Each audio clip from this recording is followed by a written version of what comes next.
البتہ یہاں یہ بات پیش نظر ضرور رہے بھائی کہ بیٹا جب کاروبار میں آتا ہے تو اس کی حیثیت متعین ہو، اس کی حیثیت متعین ہو، اس کی حیثیت متعین ہو۔ آیا وہ ملازم کی حیثیت سے ہے یا وہ حصے دار کی حیثیت سے ہے؟ اگر ملازم کی حیثیت سے ہے پھر اس کی مناسب تنخواہ مقرر کرنی چاہیے۔ کیوں؟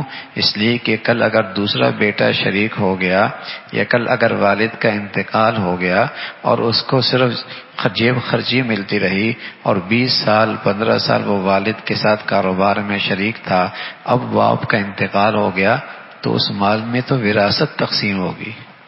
یہ نہیں کہہ سکتا کہ میں نے ابا کے ساتھ 15 سال تو کام میں کیا، میرا حصہ زیادہ ہونا چاہیے۔ نہ، شریعت نے جو حصہ مقرر کیا ہوگا وہی ملے گا۔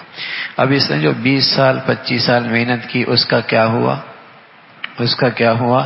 غلطی کہاں ہوئی کہ جب یہ کاروبار میں آیا تھا اس کی حیثیت مقرر نہیں کی تھی۔ اگر اس کی حیثیت ملازم کسی ہوتی اور اچھی خاصی سے تنخواہ ملتی رہتی تو ٹھیک ہے، اس نے اپنے ہر مہینے کی تنخواہ لی ہے، والد کے انتقال کے بعد شریعت کے مطابق تقسیم ہوگی، اور اس نے اگر 3 لاکھ 4 لاکھ ہر مہینے لیے تو اپنی مزدوری لے لی اس نے۔ اور اگر باپ نے اس کو حصے دار بنا دیا، ایک حصے میں یا آدھے میں یا نصف میں یا تہائی میں حصے دار بنا دیا تو ٹھیک ہے، اس کی محنت کی مزدوری مل گئی۔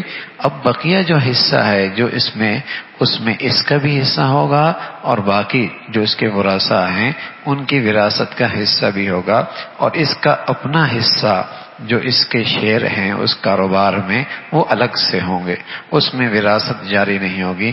تو یہ بہت اہم بات ہے، بس اوقات اسے نظر انداز کیا جاتا ہے، اور جب والد کا انتقال ہوتا ہے تو بعد میں مسائل بہت کھڑے ہوتے ہیں۔ بیٹی کہتی ہے میرا حصہ، بیٹا کہتا ہے کاروبار تو میں نے ابا کے ساتھ کھڑا کیا ہے، کاروبار تو میں نے کھڑا کیا ہے۔ دوسری بہنہ کہتی ہے میرا حصہ، بھائی کہتا ہے کاروبار تو میں نے کیا ہے سارا، تمہیں کیسا حصہ ملے گا؟ ٹھیک ہے، ان چیزوں میں حصہ، کاروبار میں کوئی حصہ نہیں، یہ تو میں نے کیا ہے۔ چھوٹے بیٹے چھوٹے بھائی بعد میں کاروبار میں شریک ہوئے، اور یہ بھائی 40 سال سے کاروبار میں شریک تھا، اب دونوں میں وراثت ایک جیسی، اب اس 40 سال کی محنت کا بدلہ کہاں گیا؟ غلطی کہاں ہوئی؟ جب کاروبار میں آئے تھے اس کی حیثیت مقرر نہیں کی تھی، اس کی حیثیت مقرر نہیں کی تھی۔ اور بھائی یہ معاملہ کوئی معمولی نہیں، معاملہ حرام حلال کا ہے، معاملہ حرام حلال کا ہے۔ اللہ نہ کرے کسی کا 1 روپیہ بھی میرے حصے میں آیا، کل قیامت میں بعد پرس ہوگی۔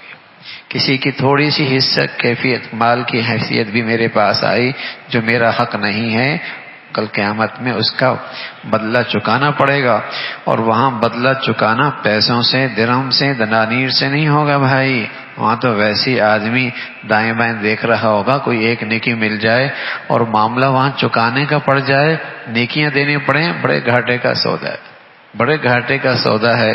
تو معاملات بہت صاف ہونے چاہیے، معاملات بہت صاف ہونے چاہیے۔ تو بیٹی کی کاروبار میں کیا حیثیت ہے وہ طے ہونی چاہیے۔